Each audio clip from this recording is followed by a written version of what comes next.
नमस्कार साथियों, फिर से आज हम लेकर आए हैं कक्षा 10वीं गणित का 1.2 एक्सरसाइज का सॉल्यूशन। आशा है कि आपने 1.1 का सॉल्यूशन देख लिया होगा, क्योंकि हमने हर क्वेश्चन आपके लिए अवेलेबल कराया था। आप में से कुछ व्यक्तियों के जवाब भी आए हैं, बहुत अच्छी बात है। आप इसी तरह आगे बढ़ते रहें, लोगों से आगे निकलना है तो आपको अपनी स्पीड बढ़ानी होगी, तभी आप लोगों को पीछे कर पाएंगे। यदि कोई 60 की स्पीड से चल रहा है तो आपको 80 की स्पीड से दौड़ना ही पड़ेगा, तभी आप उससे कंपटीशन में आगे निकल पाएंगे। और जो पढ़ेगा उसी का आगे सिलेक्शन होगा। अपने माँ बाप की स्थिति को सुधारने के लिए ज़रूर पढ़े, इसी तरह बने रहें। हमें दूसरों को नहीं देखना है कि वो गर्मी में पढ़ रहा है या नहीं, लेकिन आपको पढ़ना ही है। ठीक है, अब आते हैं हम 1.2 क्वेश्चन की एक्सरसाइज के क्वेश्चन पर। तो यहाँ पर यह जो प्रश्न वाली है, यह प्रश्न वाली जो मान लीजिए थ्योरेटिकल है, मतलब इसमें लिखना ज़्यादा है। और इस ये सवाल तीनों चारों प्रूव करने के सवाल है, आपको इसको सिद्ध करना है। तो सिद्ध करने के लिए आपको एक थ्योरम आनी चाहिए। वो थ्योरम देखो यहाँ पर सारांश में दे रखी है। ठीक, सारांश में एक अंकगणित के आधारभूत प्रमेय तो मैं पहले आपको पढ़ा चुका हूँ। क्या होती है अंकगणित की आधारभूत प्रमेय? कि प्रत्येक भाज्य संख्या को अभाज्य संख्या के गुणनफल के रूप में व्यक्त किया जा सकता है, और वह गुणनखंड अद्वितीय होता है। ठीक, लेकिन हमको इस वाली की जरूरत पड़ेगी, दूसरी वाले की, कि यदि p कोई अभाज्य संख्या है और p a स्क्वायर को विभाजित करता है, तो p a को भी विभाजित करेगा, जहां a एक क्या है, धनात्मक पूर्णांक है। अब मैं इसको आपको सीरियल से बताता हूँ कि इसका कहने का मीनिंग क्या है। ठीक, अब इसने तो इसमें दिया रखा था, ये बोल रहा है कि ये p है। मान लो p की जगह मैं कोई सी संख्या ले लेता हूँ, मान लो ले लेता हूँ मैं 16 ले लेता हूँ। क्या ले लेता हूँ? 16। p कोई अभाज्य संख्या है और p a स्क्वायर को विभाजित करता है, मतलब कि मान लो a स्क्वायर बराबर मेरे पास कितना है, 16 है। कितना है? 16। a स्क्वायर की वैल्यू मेरे पास कितनी है? 16। अब p a स्क्वायर को विभाजित करता है, मतलब कि मान लो मेरे पास p है 2। कितना है? 2। ये p किसको विभाजित कर रहा है? a स्क्वायर को विभाजित कर रहा है। तो फिर ये बोल रहा है p a को भी विभाजित करेगा। किसको विभाजित करेगा? a को भी। तो यहाँ पर a स्क्वायर की वैल्यू निकाल लूंगा, तो ये 16 किसका स्क्वायर है? 4 का। स्क्वायर से स्क्वायर क्या हो जाएगा? डिवाइड। तो a बराबर आपका कितना आ जाएगा? 4 आ जाएगा। कितना आ जाएगा? 4। तो अब यहाँ पर देखिएगा, आपको समझ में आया होगा कि यदि p ने किसको डिवाइड करा? p ने a स्क्वायर को डिवाइड करा। ठीक, तो अब आपको a जो है, a की वैल्यू कितनी है? 4। तो यह a जो है इसको डिवाइड कौन करेगा? p करेगा। कौन करेगा? p। मतलब कि किसी संख्या का वर्ग किसी संख्या से विभाजित हो रहा है तो उसका वर्गमूल भी उसी संख्या से क्या होगा? विभाजित होगा। कहने का मीनिंग क्या है कि ए स्क्वायर की कोई सी वैल्यू है जो p से विभाजित हो रही है, तो उसका वर्गमूल भी उसी संख्या से क्या होगा? विभाजित होगा। यह थ्योरम आपको ध्यान रखनी है कि यदि p कोई अभाज्य संख्या है, p एक अभाज्य संख्या है। अभाज्य संख्या क्या होती है? ऐसी संख्या जो किसी संख्या से विभाजित नहीं होती, वह आपकी अभाज्य संख्या कहलाती है, जिसके दो पेयर होते, इससे अधिक पेयर नहीं होते, मतलब कि 2 से अधिक संख्या से विभाजित नहीं होती। तो p एक अभाज्य संख्या है, वह a स्क्वायर को विभाजित करता है। a स्क्वायर कोई सी भी आप संख्या मान लीजिए, 16 मान लीजिए, 50 मान लीजिए, यदि वह p से विभाजित हो रहा है a स्क्वायर, तो जो a स्क्वायर है उसको हम वर्गमूल निकालेंगे a, तो वह a भी किससे डिवाइड होगा? p से विभाजित होगा। एक और एग्जाम्पल आपको देके बताता हूँ, थोड़ा और समझ में आ जाएगा। मान लो मैं a स्क्वायर की वैल्यू लेता हूँ, यहाँ पर लेता हूँ 64। कितनी लेता हूँ? 64। यदि यह 64 है, अब मैंने p की वैल्यू मान लो ले ली 4। कितनी ले ली? 4 ले ली। यदि यह p a स्क्वायर को विभाजित कर रहा है, किसको विभाजित कर रहा है? मतलब कि a square divide by p, तो हम यहाँ पर लिखेंगे कि a डिवाइड बाय p। यदि a स्क्वायर यदि p से डिवाइड हो रहा है तो a भी किससे डिवाइड होगा? p से। अब हम यहाँ देखते हैं, तो 64 किसका स्क्वायर होता है? 8 का स्क्वायर होता है। स्क्वायर से स्क्वायर क्या हो जाएगा? कैंसिल। तो आपकी a की वैल्यू कितनी आ जाएगी? 8। कितनी आ जाएगी? 8। अब देखो 4 से 64 डिवाइड हो रहा था, अब देखो 8 किससे डिवाइड होगा? 4 से होगा। 4 दूना 8। आ गया समझ में? कहने का मीनिंग यह है कि यदि किसी संख्या का वर्ग किसी अभाज्य संख्या से विभाजित हो रहा है, तो उसका वर्गमूल भी उसी अभाज्य संख्या से क्या होगा? विभाजित होगा। यह तो थी प्रमेय का कंसेप्ट। अब आते हैं हम क्वेश्चन पर। ठीक, तो क्वेश्चन है, आपको मैं पहले एग्जाम्पल की ओर ले चलता हूँ ताकि आपको समझने में आसानी हो जाए, और एग्जाम्पल के क्वेश्चन बोर्ड क्वेश्चन में पूछे जाते हैं, इसलिए मैं एक एक क्वेश्चन करा रहा हूँ एग्जाम्पल से लगाकर पूरी एक्सरसाइज के। तो आप हमारे साथ बने रहे और देखिए। अब यहाँ पर एक और उदाहरण ले लेता हूँ, रुक जाओ, पीछे के एक और उदाहरण छूट गया शायद। यहाँ पर रूट 2 वाला क्वेश्चन है, यह बहुत बार पूछा जा चुका है, एग्जाम का फेवरेट क्वेश्चन है, एग्जामिनर का पूछता है। रूट 2 एक अपरिमेय संख्या है, आपको क्या करना है, सिद्ध करना है। तो अभी तक हमने यह पढ़ा कि अपरिमेय संख्या होती क्या है। हमने परिमेय संख्या की तो परिभाषा पता है आपको, कि ऐसी संख्या जिसे p बटे q के रूप में लिखा जा सके, जहाँ पर q का मान 0 के बराबर नहीं होता, उसे हम परिमेय संख्या कहते हैं। लेकिन अपरिमेय संख्या इसकी उल्टी होती है, ऐसी संख्या जिसे p बटे q के रूप में नहीं लिखा जा सके, वह क्या कहलाती है, अपरिमेय संख्या। तो अपरिमेय संख्या की मैंने आपको पहचान बताई थी कि जिसके ऊपर करनी लगी रखे, और ऐसी संख्या जो किसी का वर्ग मूल नहीं हो, वह क्या कहलाती है, आपकी अपरिमेय संख्या। जैसे यहाँ पर मैं यदि लिख दूँ रूट 2, क्या लिख दूँ यहाँ पर, रूट 2, एक मिनट रिफ्रेश हो रहा है। जैसे मैंने यहाँ लिखा root 2, root 3, root 5, root 7, root 8, root 9। अब ये 9 क्या है, अपरिमेय नहीं है, क्योंकि यह 3 का क्या है, वर्ग है। क्या है, वर्ग। तो यह 3 का वर्ग करेंगे तो इसके वजह से रूट क्या हो जाएगा, कैंसिल, तो बचेगा कितना, 3। तो यह 3 अपरिमेय संख्या नहीं है, ऐसी संख्या जो किसी का वर्गमूल नहीं हो और करने के अंदर हो, रूट के अंदर, वह संख्या आपकी क्या कहलाएगी, अपरिमेय संख्या। क्या कहलाएगी, अपरिमेय संख्या। ठीक, तो हमको पता तो है कि यह अपरिमेय संख्या है, लेकिन हमको प्रूफ करना है, आपको लिखित में देना है कि अपरिमेय संख्या क्यों है। ठीक, रूट 2 एक अपरिमेय संख्या है, ये आपको क्या करना है, प्रूव करना है। तो अब यहाँ पर मैं इसको बताता हूँ आपको। तो पहले आपको जो भी संख्या दे रखी है उसको क्या मानना है, परिमेय मानना है। क्या मानना है, उल्टा मानना है। जो भी दे रखा है उसका क्या मानना है, आपको उल्टा मानना है। यहाँ पर दे रखी है कि रूट 2 एक अपरिमेय संख्या है, तो आपको क्या मानना है, परिमेय संख्या मानना है। क्योंकि एग्जाम में स्टेप के नंबर मिलते हैं, जितनी आप स्टेप आगे बढ़ोगे उतने नंबर के लिए आप हकदार हो जाओगे। तो पहला ही स्टेप आपके दिमाग में ये होना चाहिए, जो भी संख्या दी है उसको मैं क्या मान लूंगा, परिमेय। तो पहली स्टेप आगे की माना कि रूट 2 एक परिमेय संख्या है, यहाँ से अ हटा के परिमेय लिख देना। तो इस वाले ने भी क्या करा, देखो उदाहरण की लैंग्वेज थोड़ी कठिन होती है, समझ में आ जाए तो ठीक, नहीं तो अपनी लैंग्वेज में अपन लिख सकते हैं। रूट 2 एक अपरिमेय संख्या है, तो ये बोल रहा उत्पत्ति हम इसके विपरीत यहाँ मान लेते हैं कि रूट 2 क्या है, परिमेय संख्या है। तो मैं यहाँ लिखूंगा हल में, क्या लिखूंगा, हल।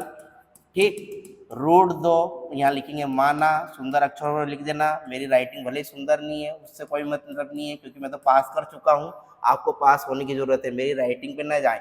माना रूट 2 एक परिमेय संख्या है, ये मैंने लैंग्वेज में लिख दिया।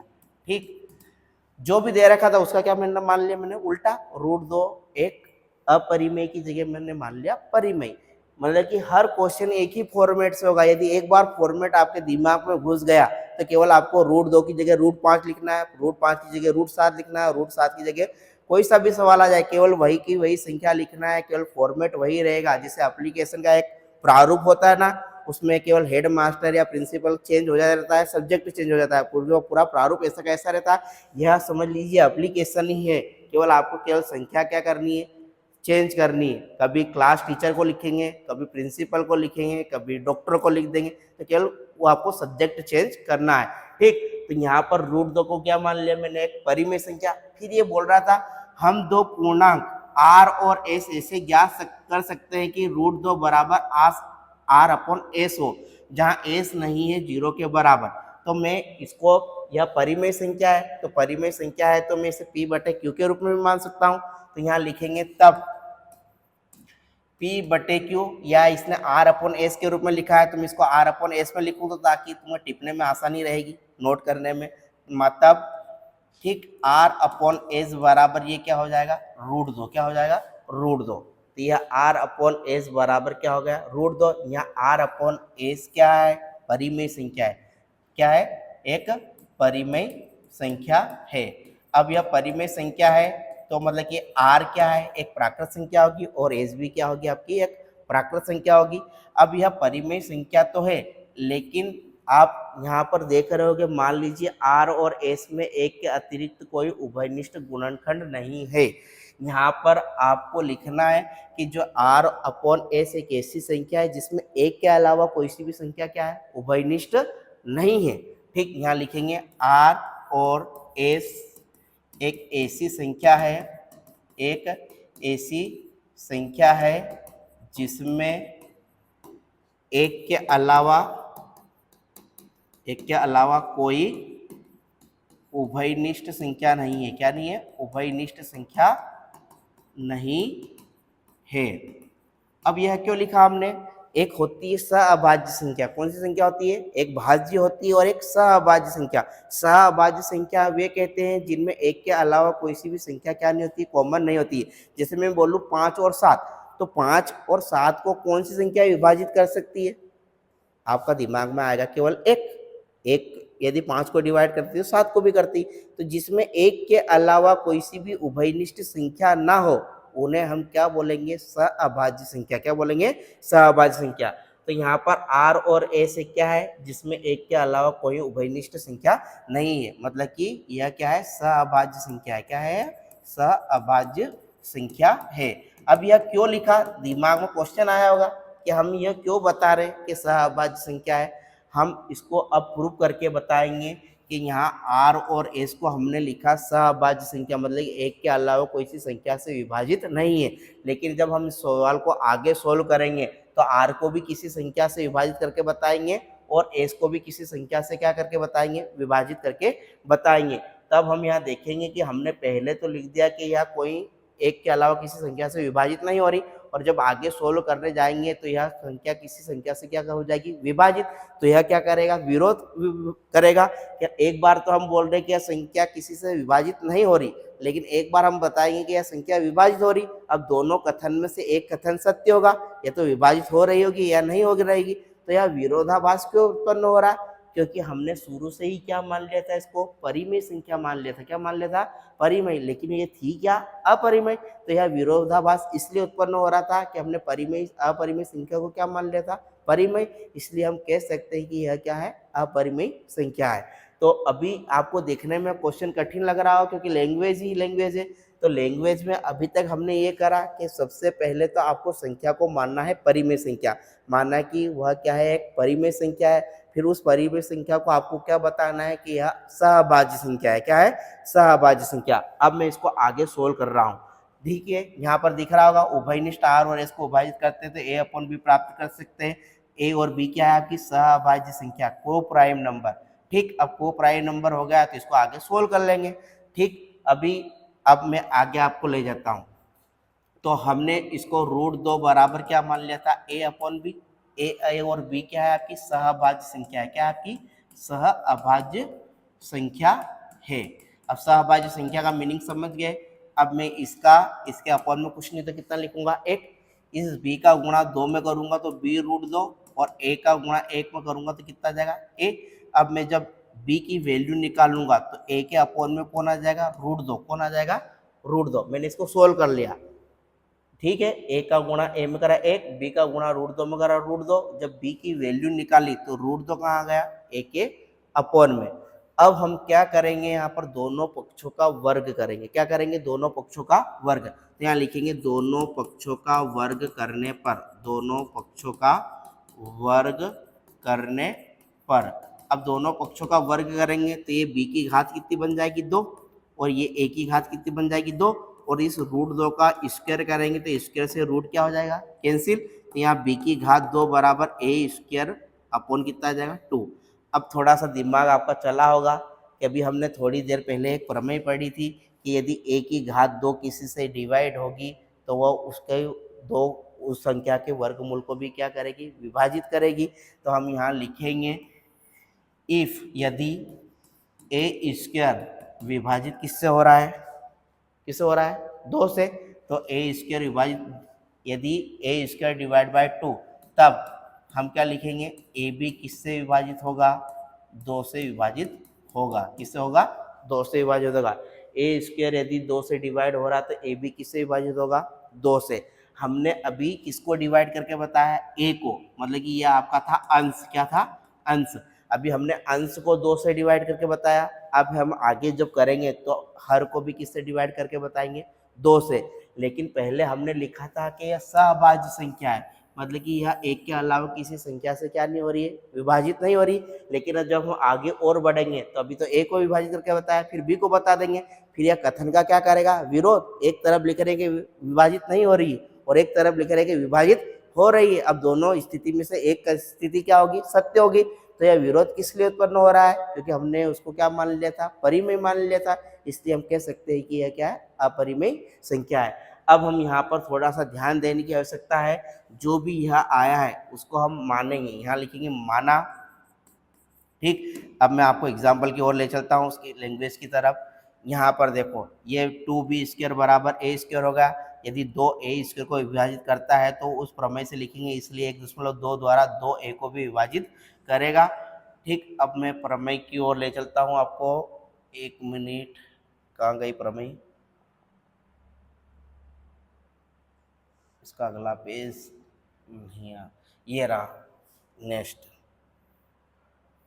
अब हम a बराबर 2c लिखेंगे, क्या लिखेंगे, a बराबर 2c। अब यह क्या करना है आपको, ये ध्यान रखना, a बराबर 2c ये हमको मानना है।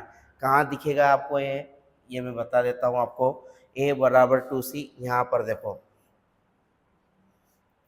ठीक, a बराबर 2c, ये वाली जो वैल्यू आई थी इसको हम क्या मानेंगे, c के बराबर मानेंगे। तो यहाँ लिखेंगे a बराबर 2c, जहाँ c क्या है, एक प्राकृत संख्या है। क्या है, c एक क्या है, यहाँ लिखेंगे c एक प्राकृत संख्या है।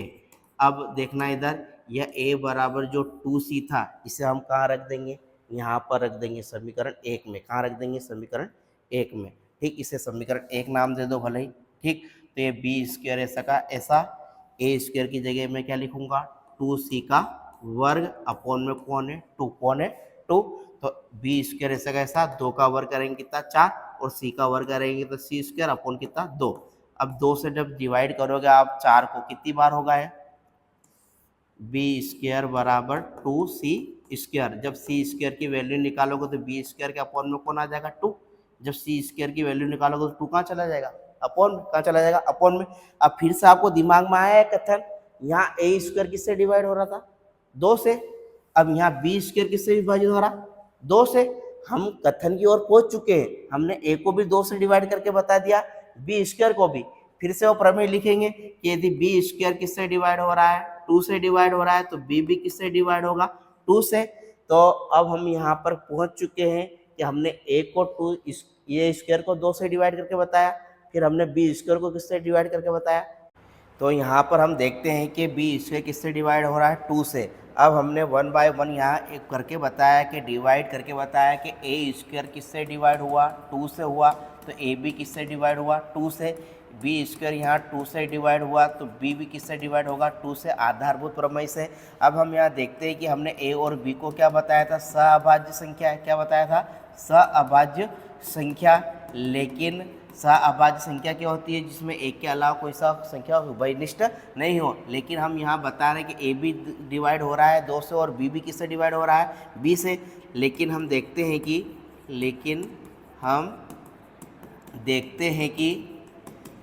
हैं कि a और b दोनों 2 से विभाजित हो रहे हैं, 2 से विभाजित हो रहे हैं, जो कि प्रथम कथन का विरोध करते हैं, जो कि प्रथम कथन का विरोध करते हैं। यह विरोधाभास इसलिए प्राप्त हो रहा है, विरोधाभास इसलिए प्राप्त हो रहा है क्योंकि हमने गलत अवधारणा मान ली थी। हमने गलत अवधारणा मान ली थी कि √2 एक परिमेय संख्या है। क्या है, परिमेय संख्या है। इसलिए हम कह सकते हैं कि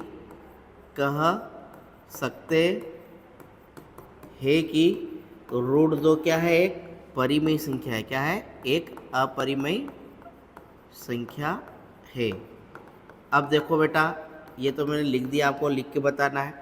हमने इस पूरे क्वेश्चन में क्या हो रहा है, हमने पहले उस संख्या को गलत मान लिया था। पहले लिखा रहा था कि अपरिमेय संख्या है, पहले हमने उसको माना परिमेय संख्या। क्या माना?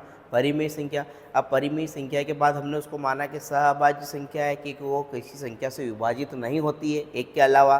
फिर हमने जैसे जैसे उसको आगे सोल्व करा तो हमने उस संख्या को बताया कि इसका हर और अंश दोनों में किसका भाग जा रहा है, 2 का भाग जा रहा है। लेकिन ऊपर लिख दिया था किसी संख्या से विभाजित नहीं हो रही है। अब पहले तो बता दिया कि विभाजित नहीं हो रही है, फिर बता दिया कि यह विभाजित हो रही है। यह कथन एक दूसरे के क्या है, विपरीत है। पहला कथन बोल रहा है विभाजित नहीं हो रही है, दूसरा बोल रहा है विभाजित हो रही। तो यह विरोधाभास क्यों उत्पन्न हुआ? यह विरोधाभास इसलिए उत्पन्न हुआ क्योंकि हमने गलत अवधारणा मान ली थी। उस अपरिमेय संख्या को हमने क्या मान लिया था? परिमेय संख्या। इसलिए हम कह सकते हैं कि क्या होगी यह संख्या, अपरिमेय संख्या होगी। अब मैं इसको आपको स्टेप में बता दूं कि क्या करना है आपको। सबसे पहले तो आपको पहली स्टेप परिमेय संख्या मानना है। क्या मानना है? परिमेय संख्या। फिर दूसरी स्टेप में आपको क्या बताना है? सहअभाज्य संख्या। क्या है? सहअभाज्य संख्या बताना है। ठीक। फिर तीसरी स्टेप में आपको ए स्क्वायर को डिवाइड करके बताना है। ठीक। ए स्क्वायर यदि डिवाइड होगा पी से तो ए भी किससे डिवाइड होगा? पी से। आधारभूत प्रमेय का उपयोग कर लेंगे हम। फिर चौथी स्टेप में आपको बी स्क्वायर को डिवाइड करके बताना है पी से, इसलिए बी भी किससे डिवाइड होगा? पी से डिवाइड होगा। अब यहाँ पर क्या कर रहे हैं, यहाँ पर ये सहअभाज्य संख्या है जो एक से के अलावा किसी से विभाजित नहीं होती। यहाँ पर ये बताएंगे पी से विभाजित हो रही है। क्या हो रही है? पी से विभाजित हो रही है। ठीक। अब यह वाला कथन बोल रहा है कि विभाजित नहीं हो रही है और यह बोल रही है कि विभाजित हो रही है। इन दोनों को जो कथन है एक दूसरे का क्या कर रहे हैं? विरोध। छठे में लिखेंगे कि विरोध हो रहा है। क्या हो रहा है?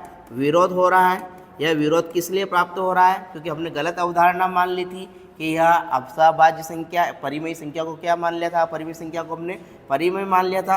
तो इसलिए हम कह सकते हैं यह दोनों विरोध एक दूसरे का क्या कर रहे हैं? विरोध कर रहे हैं। इसलिए हम कह सकते हैं कि यह क्या है? अपरिमेय संख्या है। आशा है कि यह क्वेश्चन आपको समझ में आया होगा। अगला क्वेश्चन हम लेंगे, उसको आपको आसानी से बताएंगे। अभी तक ये क्वेश्चन देखिए, आपको मैंने स्टेप लिखा दिए कि परिमेय संख्या है, दूसरे में सहअभाज्य संख्या है, फिर आपको इस आधारभूत प्रमेय का कथन से लिखना है, फिर आप बताएंगे विभाजित नहीं हो रही है, फिर इन दोनों विरोध कथन को विरोध कर रहा है, इसलिए हम क्या लिख देंगे? परिमेय संख्या। ठीक है। अब नेक्स्ट क्वेश्चन हम करते हैं, मिलते हैं। जय हिंद, जय भारत नेक्स्ट क्वेश्चन के साथ।